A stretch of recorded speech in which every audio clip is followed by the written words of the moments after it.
네, 이제 매주 월요일 하고 목요일입니다. 매주 월요일과 목요일 우리 정말 아깝게 정치권 진입에 실패한 낙선자들 이분들의 목소리 앞으로 저 국회에 진출한 사람들의 목소리는 기성 언론들이 맨날 전할 테니까 저희 고성국 TV는 그 당선인들보다 훨씬 더 의미 있는 투쟁을 하고 선거를 하고 있는 낙선자들의 목소리를 조금이라도 더 전해드리기 위해서 편성을 하겠습니다.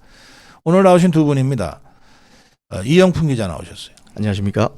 네, 김기흥 부대변인 나오셨습니다. 네, 안녕하세요. 네, 고생하셨죠? 이영풍 기자님도 뭐 고생하셨고요. 예.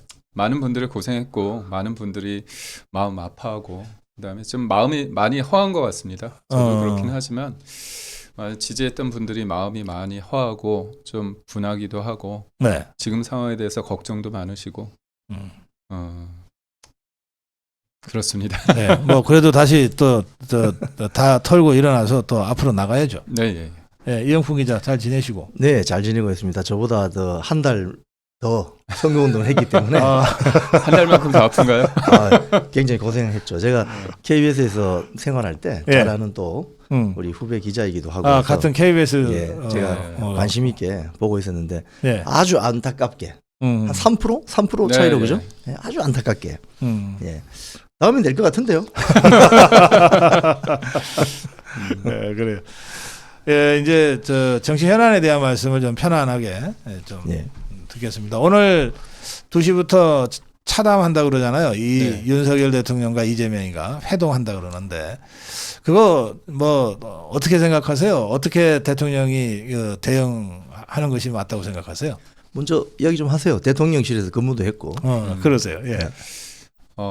우선은 이제 경청을 하신다고 했으니까요. 네네. 이재명 대표의 말을 쭉 들어보는 게 중요하고 다만 그 자리에서 뭐 입장을 낼 부분은 입장을 내야 된다고 봅니다. 예를 들면 25만 원, 그다음에 최상병 특검 관련해서는 지금 윤석열 정부가 가지는 국정 철학과 기조와 맞지 않는 부분이 있다면 얘기를 하고 다만 협상의 여지가 있다고 한다면 그 부분에 대해서는 또 의견차를 조율을 할 필요가 있는데 25만 원 같은 경우는 선거 과정에서 저 주변에서도 많은 얘기를 했습니다. 25만 원 받고 너희는 더블로 가서 50만 원 주라고 해라. 이거 유권자들이 아니 주변에 선거하시는 분들이 그다음에 또 끝나고 나니까 왜 그러지 않았냐. 그렇게 해야 된다. 근데 이제 제가 그 말씀을 들었을 때 그래도 이 부분은 윤석열 정부가 잘하는 부분이고 이건 계속 끌고 가야 된다. 뭐냐면 우리는 건전 재정 기조를 구축하지 않았습니까? 그거를. 그러니까 계속 돈을 주다가 안 주면 그게 저항감이 크지 않습니까? 그렇죠. 일단 주기 시작하면 끊는 게 어려워요. 문재인 정부 때 600조 채무가 있었는데 1000조 되지 않았습니까? 4년 동안. 코로나 상황이라는 좀 어려움이 있었지만 그럼에도 불구하고 여러 가지 그걸 해결하는 방법론이 있음에도 불구하고 그냥 퍼주기를 하지 않았습니까? 근데 25만 원 우리도 익숙한 거죠. 저도 그때 25만 원씩 해서 100만 원을 받았거든요. 그래서 TV를 바꿨습니다. 제가 그냥 솔직한 마음으로 저도 25만 원 주면 좋죠. 근데 이제 문제는 25만 원이 누구 돈이냐. 세금이고 또 부채니까 우리 아이들의 문제인 거죠. 그렇죠. 그러니까 저는 정부라 하면 정치라 하면 미래를 준비하는 거거든요.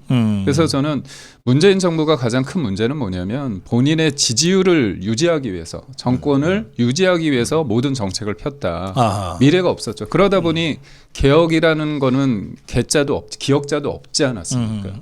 그런 과정에서 윤석열 정부가 재정 기조, 그러니까 선거 앞두고 SOC 예산도 팍팍 주고 25만 원 하면 더블로 받아서 50만 원 준다고 하고 싶지만 5년 정권이 끝나지만 대한민국은 계속 가야 되는 상황이니까 저는 이 부분에 있어서는 우리의 원칙을 유지하는 게 맞다. 그래서 금액을 낮추거나 아니면 선택적으로 보편이 아니라 진짜 어려운 분들 약자를 두텁게 지원하는 방향으로 가야 선별 지원으로 가야 된다.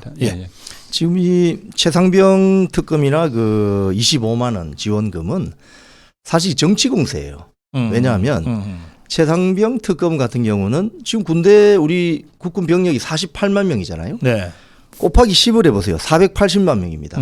그러니까 뭐 친척의 누구 아들의 조카가 지금 딱 군대가 있잖아요. 예. 그래서 최상병 이 사망 사건은 한 500만 명쯤 되는 최소 500만 명쯤 되는 국민들이 자기 문제로 생각하게 돼요. 그래요. 예. 내 가족 문제. 예, 아까 뭐 우리 고 박사님 말씀하셨지만 수사권의 문제. 네. 참여연대나 군인권센터가 문재인 정부 때는 군사경찰 수사권 없애라고 난리를 치더니 이젠 또 수사를 하라고 하는 거 아닙니까? 아하. 그리고 그 과정에 말씀하신 박정훈 수사단장이 또 수사 같은 조사를 했잖아요. 예.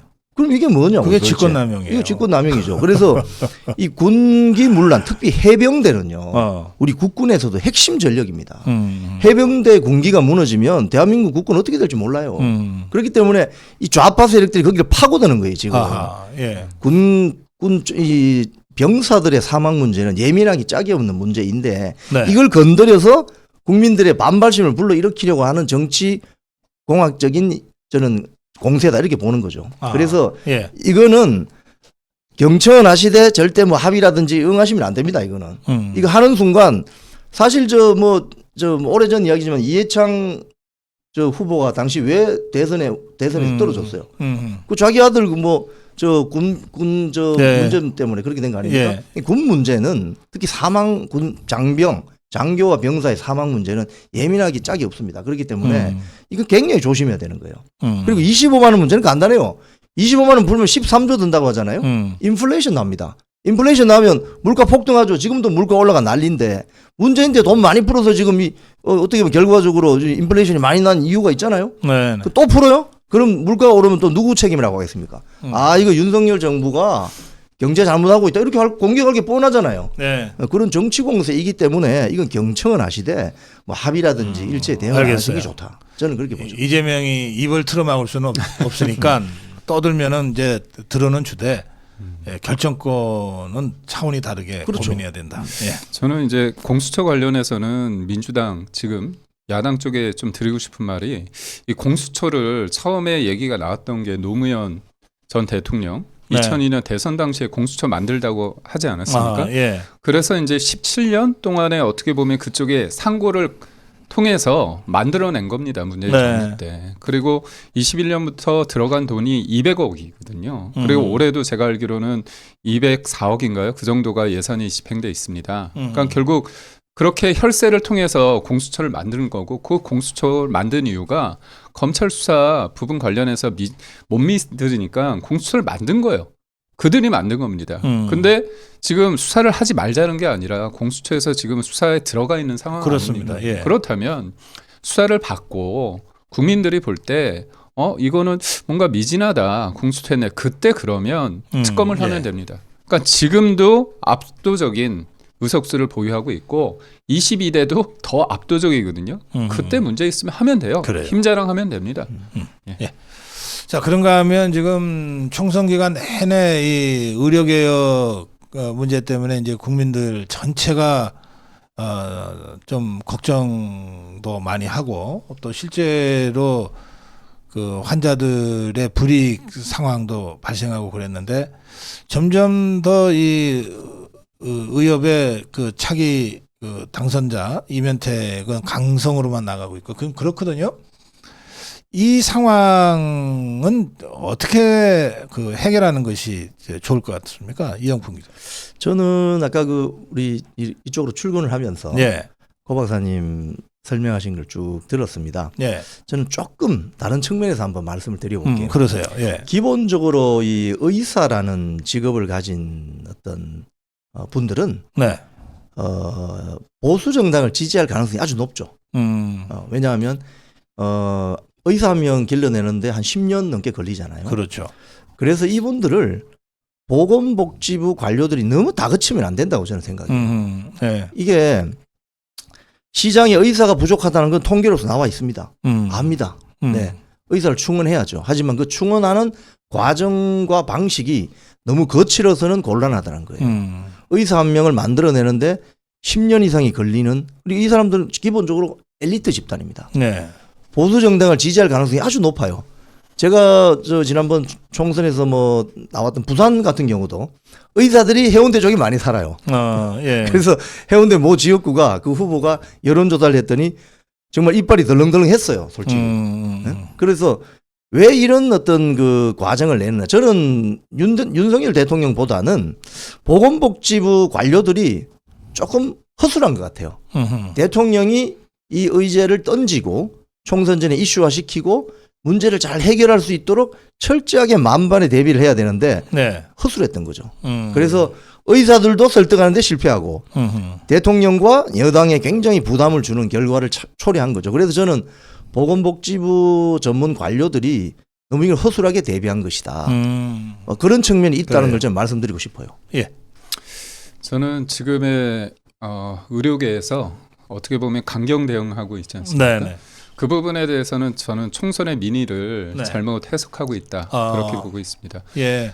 여러 가지 뭐 심판을 받은 부분 측면이 있습니다. 부족한 부분이 있지만 의료 개혁 그다음에 의대 정원을 늘리는 부분에 있어서는 저는 네. 많은 국민들이 동의하고 있다고 봅니다. 그러니까 무엇보다도 저출산 고령화 시대에서 고령화 시대에서 의사 수는 늘어나야 되는 거고, 그렇죠. 그다음에 의사 수, 그럼 물론 이제 수입이 모든 것을 보여주지는 않지만 수요와 공급 측면에서 국민들의 의료 서비스의 질을 높이기 위한 하나의 방안이지 않습니까? 그런 과정에서 문재인 정부 때도 그거를 시도를 하다 실패를 했습니다. 저항감이 크기 때문에. 그렇죠. 그리고 많은 분들이 그렇게 얘기를 합니다. 선거 앞두고 굳이 이걸 했어야 되느냐. 근데 개혁이라고 한다면 그거는 지속적으로 일관되게 국민을 믿고 가야 되는 부분이 있거든요. 그래서 저는 물론 저도 플레이어로 현장에서 뛰기 때문에 현장에서 느끼는 그 저항감 그리고 반발 그런 거 느껴집니다. 저도 이제 인천 연수울 송도라는 지역이 전문가분들이 많이 사시거든요. 그래서 의사분들의 가족분들이 저한테 대해서 문제가 있다는 말씀을 많이 하시고 그분들의 우려는 동의하지만 그럼에도 큰 틀에서 이거를 해야 된다는 부분은 저는 동의를 합니다.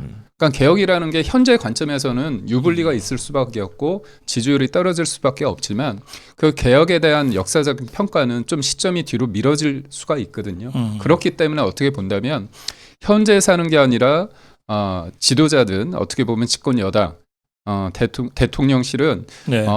지금의 부침이 있겠지만 그래도 미래를 위해서 준비한다는 관점에서 이걸 하되 우리 이영풍 기자님이 말씀하신 것처럼 저들이 반발하는 부분에 대해서 잘하고 저는 무엇보다도 선거 이후에 더 저쪽이 강경하게 대응하는 모습을 보면서 네. 좀 안쓰럽다는 생각이 듭니다. 뭐냐면 의사가 다른 걸 떠나서 국민의 생명, 안전을 가장 중요시하는 집단이어야 되고 대통령 또한 그래야 되는 거기 때문에 이런 부분에서 저는 좀더 중지를 모아야 되고 제가 기대가 좀 큰지는 모르지만 만약 이재명 대표가 총선의 민의를 제대로 파악하고 있다면 25만 원이나 최상병 특검이 아니라 국민의 안전을 위해서 170여 석의 어떤 야당 대표로서 책임감을 가지고 진짜 미래를 생각한다면 이 부분에 대해서 저는 접점을 해서 뭔가 안을 만들어내면 저는 이재명 대표가 바뀌었다. 책임 있는 야당 대표다 이렇게 저는 뭐 평가할 수 있겠습니다. 그리고 뭐 한 말씀만 더 드리면요. 그러세요. 그 의협 회장 있잖아요. 네. 의협 회장도 말을 너무 거칠게 해요. 그래서 그렇게 하면 국민 대다수가 공감하지 못합니다. 왜 자기들이 그런 주장을 하는지 네. 정말 어떤 공론의 장을 마련하려고 노력을 해야지 그렇게 강경 발언을 쏟아내면 의사 선생님들 너무 거친데 이런 평가가 나올 수 있기 때문에 그 발언에 상당히 신중을 기해야 됩니다. 그런 부분들은 의협 그 비대위원들이 잘 좀 컨트롤해야 된다고 저는 생각해요. 저는 무엇보다 자꾸 대통령을 만나서 해결하겠다 그거보다는 지금 시스템이 만들어져 있지 않습니까? 의료개혁특별위원회 네. 그 안에서 충분히 소통을 해서 그러니까 의료계 입장을 적극적으로 개진하면 좋지 않을까 싶습니다. 예. 그 총선이 이제 우리 기대와는 다르게 이제 결과가 나왔는데 대통령 입장에서는 이렇게 국민들이 만들어주신 정치 지형에서 남은 3년의 국정 운영을 해나가야만 되잖아요. 네, 그래서 지난 2년간은 대통령이 되니까 그런 국회 압도적 이 다수 의석 구조가 주어졌기 때문에 거기에 이제 맞춰갈 수밖에 없었지만 이거는 대통령 입장에서는 임기 2년을 보냈는데 또 이 구조가 만들어졌으니까 남은 3년을 이 프로토콜 속에서 해야 되는데 그래서 대통령이 지금까지 보이지 않았던 또는 모두가 예상하지 못했던 파격적인 방식의 국정 운영을 시작한 것 같아요. 우선 뭐 대통령이 직접 이재명한테 전화하고 그리고 비서실장 정무수석 오전 오후에 직접 네. 데리고 나와서 인사시키고 소개하고 그리고는 갑자기 기자들한테 질문해라 그러니까 기자들이 질문 준비가 잘 안 돼 있었던 것 같은데 뭐 이런 방식인데 네. 자 총선 후 대통령의 행보에 대해서는 어떻게 평가하십니까? 저는 이제 언론에 정치를 하겠다 이런 말씀을 하셨다고 했을 때 저는 어떤 생각이 들었냐면 2년 동안의 대통령은 행정부 수반으로서의 역할을 좀 충실하게 하셨고 앞으로의 3년 동안은 자기가 어떻게 보면 국민과 직접 소통하면서 또 지금 대의민주주의이기 때문에 야당의 존재에 대해서는 인정하면서 이재명 대표와 만나서 실질적으로 할 수 있는 것들을 좀 풀어가겠다. 네. 좀 더 책임감 있게 하겠다. 그런 말씀으로 저는 알아들었고요. 근데 저는 이제 사람들 그리고 또 언론의 프레임이 하나 있습니다. 뭐냐면 윤석열 대통령은 잘 안 변할 것이다. 그런 프레임이 있는데요. 저는 좀 동의하기 어렵습니다. 뭐냐면 제가 선거 과정에서 제가 1호차 수행을 했고 근거리에서 대선 때? 네, 그렇습니다. 보면 대통령은 변하는 사람이고 변할 때는 무섭게 변한다. 한 예로 22년 1월에 그때 굉장히 캠프가 안 좋은 상황이었습니다. 그래서 김종인 그 대표랑도 헤어지고 그다음에 이 지금 뭐 당을 떠났지만 거의 대선 캠프 해체하고 맞습니다. 다시 그 해체했습니다. 구조한 정도였죠. 네. 그때 밖에서는 이준석 당대표를 쫓아내라는 시위가 있었고요. 안에서는 후보자 교체를 얘기를 했습니다. 그때 젊은 친구들이랑 같이 만나서 대통령이 당시 후보가 얘기를 2-3시간 하면서 그 면전에서 젊은 친구가 그 청년 그쪽에서 홍준표 후보로 바꿔야 된다. 그런 얘기까지 했습니다. 그래요? 네. 대통령 후보 네, 면전에서? 바로 면전에서. 그때 제가 이제 근거리에 있었기 때문에 대통령의 그 안면 그 낯을 봤죠. 화가 나시거나 그러지 않았습니다. 아주 평온했고 그러면서 끝나고 나서 저한테 뭐라고 말씀하셨냐면 머리로 망치를 한 대 맞은 것 같다. 그런 얘기를 하셨죠. 어떻게 보면 되게 어려운 상황이었습니다. 그러고 나서 뭐가 바뀌었냐. 메시지가 간결해졌죠. 여성가족부 폐지 그리고 여러 가지 변화가 컸습니다. 그러니까 제가 드리고 싶은 말은 변화의 시기가 됐을 때 대통령은 무섭게 변한다. 그리고 그게 국민을 위해서라면 못할 게 뭐가 있느냐. 저는 그렇게 생각을 하고요. 지금의 오늘의 영수회담이 저는 정치복원의 어떤 출발점이 될 거고 다만 원칙은 유지하되 그든 할 수 있는 부분에 대해서는 좀 포용력을 발휘해서 변화를 할 수 있는 그런 모습을 기대합니다. 대통령이 바뀔 때는 무섭게 바뀐다. 네. 이 윤석열 대통령은 당선되는 과정에서부터 본인에 대한 운명이라는 게 있는 것 같아요. 의회 권력이 본인을 지지하는 다수당이 아닌 상태에서 대통령직을 5년 동안 수행해야 되는 이런 참 어떻게 보면 안타까운 운명이죠. 뭐 나라의 상황이 그렇기도 하기 때문에 저는 윤석열 대통령이 이제 정치의 전면에 나서서 가는 수밖에 없다 그렇게 생각합니다. 그리고 그게 본인의 운명이라면 국민들에게 가감 없이 확실한 모습을 좀 보여주셨으면 좋겠어요. 그게 저는 참 윤석열 대통령의 어떤 당선 과정이나 취임 이후에 어떤 이런 일들을 보면 참 안타깝고 가슴이 아픈 순간들이 많아요. 어떻게 여소야대가 계속 유지되는 5년 동안 그런 부분을 보면서 이게 본인의 운명이라면 피하지 마시고 정치의 전면에 나서시라 그렇게 좀 정말 부탁 말씀을 드리고 싶네요. 두 분을 모시고 말씀 듣고 있는데 시간이 지금 별로 없어서 이제 슬슬 마무리해야 되겠어요. 그 조금 전에 속보로 국민의힘이 전당대회를 준비하는 관리형 비대위 위원장으로 황우여 전 대표를 선임했다 이런 속보가 떴어요. 어떻게 평가하십니까? 인천 분이니까. 저는 황우여 대표님을 개인적으로 알고 그래요? 지금 송도에 사십니다. 그래서 선거 과정에서 많이 찾아뵙고 좋은 말씀 않습니다. 저한테 정치를 왜 하느냐, 네. 왜 시작하게 되느냐 그런 어떤 원론적인 질문도 하셔가지고 제가 그 부분에 대해서 많이 생각을 하고 그러고 있는데요. 우선은 저는 하나 짚고 싶은 게 있습니다. 예. 그러니까 저는 황우여 대표가 비대위원장으로서 한 부분에 대한 축하드리고 기대가 큽니다. 다만 그 과정에 있어서 뭔가 관리형 비대위이기 때문에 권한이 별로 없다고 생각을 한지 몰라서 그런지 몰라도 적극적으로 하겠다는 분들이 없었던 것 같아요. 글쎄. 그래서 저는 이번 총선 결과를 보면서 느낀 게 뭐냐면 제가 앞서도 말씀드렸지만 많은 분들이 허망하고 허하고 불안하고 그런 게 있지 않습니까? 네. 그건 뭐냐면 결과도 결과지만 그 다음에 스텝에 있어서 뭔가 사람들한테 용기와 힘을 주지 못했기 때문입니다. 비대위원장 권한이 없다고 하지만 왜 권한이 없습니까? 전대를 잘 해야 되는 거. 그 전대는 뭐냐면 결국은 당 리더십을 잘 만들어서 내년 재보궐선거 이겨야 됩니다. 우리가 21년도, 22년 대선에서 이기기 전에 네. 21년도에 재보궐에서의 승리가 있기 때문에 그게 토대가 된 거거든요. 네.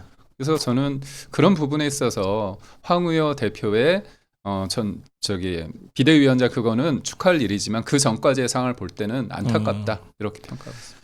네, 제가 그 당 상황을 보면서 제가 그랬어요. 뻑하면 사직생 네. 선당우사 얘기하는데 이제 낯간지럽지도 않냐. 그런 소리 그만해라. 비대위원장 하나도 못 만들어내면서.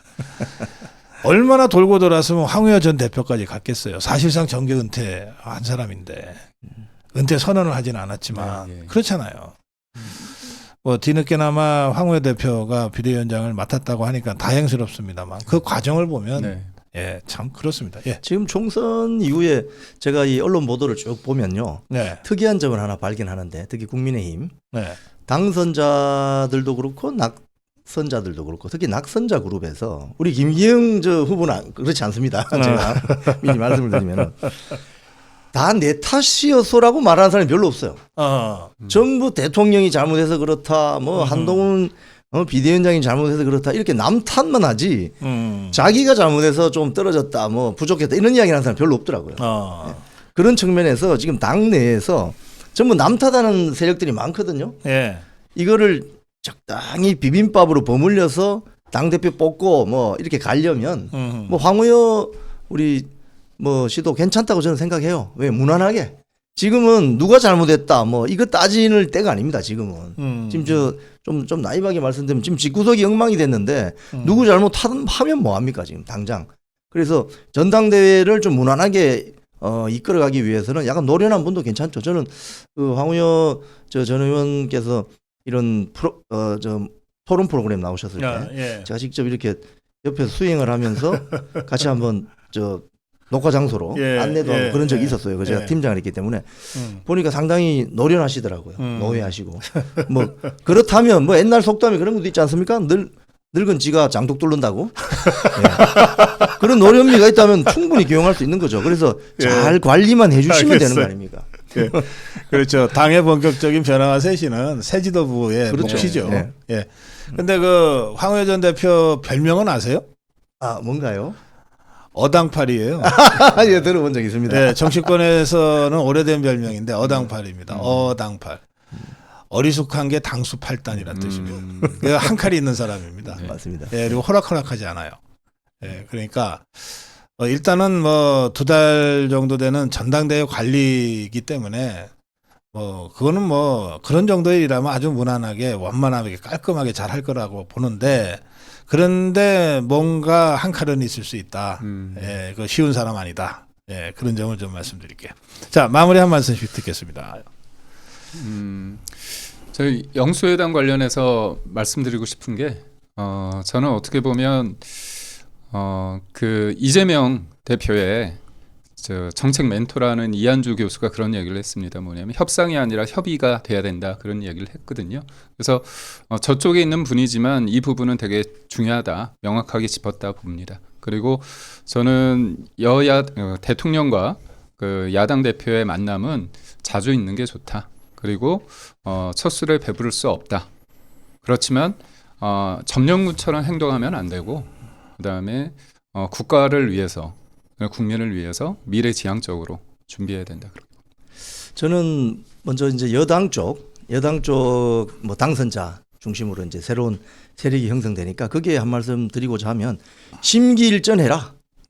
이제 새롭게 시작해야 되고 더 이상 누구 탓하지 말라. 이런 말씀을 좀 드리고 싶어요. 심기일전하시라.